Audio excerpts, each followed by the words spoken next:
¿Y si pudiéramos viajar siglos en el tiempo sin movernos de un solo lugar? Pues eso es lo que vamos a hacer hoy.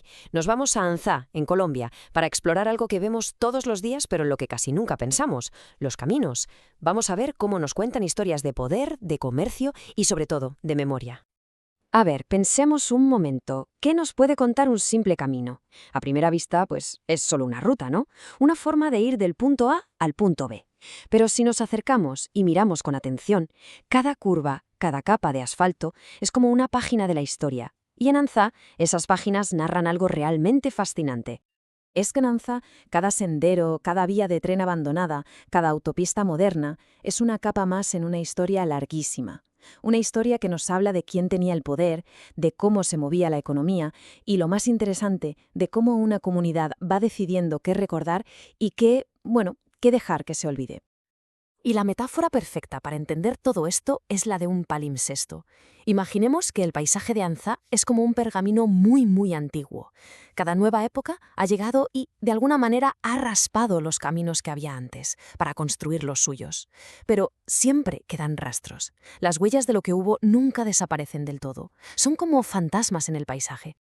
Venga, pues vamos a empezar por el principio, por la primera capa de este palimpsesto, mucho antes de que llegaran los europeos. Estamos hablando de un periodo de 1000 años, desde el 200 a.C. hasta el 800 después de Cristo. Esto es clave, porque mucho antes de los mapas que conocemos, aquí ya existía una red de caminos súper sofisticada, que era la columna vertebral de la vida, de la economía y del poder en toda la región. ¿Y para qué servían estos caminos? Pues para todo. Eran las auténticas arterias de la zona. Por aquí circulaba oro, sal, tejidos, comida, pero también se movían ejércitos. Eran las rutas del comercio, sí, pero también las de la conquista entre los propios pueblos indígenas. Y entonces, claro, llega un momento en que se impone una nueva capa, y además con violencia, reescribiendo todas las rutas con un propósito que no tenía nada que ver con el anterior. Fijaos en la progresión. Los conquistadores como Vadillo y Robledo no se adaptan a las rutas que ya existen, no, las imponen. El objetivo ya no es el intercambio local, es la extracción de recursos, sobre todo oro, para enviarlo a la corona española. Y más de un siglo después, los jesuitas perfeccionan esta lógica, tejiendo una red de caminos que no estaba al servicio de la comunidad, sino de sus propias y enormes haciendas. Y aquí tenemos la prueba de cómo era el día a día. Una queja formal del propio sacerdote de Anzá en 1789. Esto nos muestra la cruda realidad. Aunque eran caminos súper importantes para la corona, su mantenimiento era un desastre, un reflejo de lo complicado que era gestionar todo aquello. Saltamos en el tiempo. Pasamos ahora a la siguiente gran revolución tecnológica, que una vez más iba a reescribir por completo el mapa de Anzá. En 1928, el sonido del progreso en Anzá ya no es el de las mulas, sino el silbido de un tren a vapor. La llegada del ferrocarril lo cambia absolutamente todo. Por primera vez, el municipio se conecta de forma rápida, masiva, con una gran ciudad como Medellín. Se integra de lleno en la economía nacional. Pero ojo, porque la era del vapor fue sorprendentemente corta. ¿Qué podía sustituir a una tecnología tan revolucionaria? Pues el siguiente cambio, impulsado por el motor de combustión, fue todavía más drástico y definitivo. Quedémonos con este año, 1949. Habían pasado solo 21 años desde que llegó el tren. Un solo año que lo cambió todo para siempre. Así de claro. Y de radical. Una decisión política fulminante.